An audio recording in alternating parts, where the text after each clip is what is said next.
So, ఎవరైతే ఈ సీగ్రెస్‌కలను లేదా ప్రీమెచ్యూర్ ఎజాక్యులేషన్ అండ్ సెక్షువల్ ప్రాబ్లమ్స్‌తో బాధపడుతున్నారో, ఫస్టు మీరు ఈ ప్రాబ్లమ్‌కి కరెక్ట్‌గా రీజన్ ఏంటి? హార్మోన్స్‌లో ఏదైనా ప్రాబ్లమ్ ఉందా?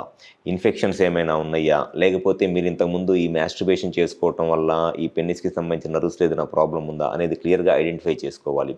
కొంతమందిలో ఈ పెన్నిస్ పైన ఉండే ఫోర్ స్కిన్ ఉంటది. ఫైమోసిస్ అంటారు. ఈ ఫోర్ స్కిన్ అనేది చాలా ఎక్కువగా ఉండటం వల్ల పెన్నిస్ కింద ఉన్న హెడ్ కూడా బాగా సెన్సిటివ్‌గా అయిపోయి, దానివల్ల కూడా సెక్స్‌లో సెమెన్ అనేది తొందరగా ఔట్ అయిపోయేది. ఇది కూడా వన్ ఆఫ్ ద రీజన్.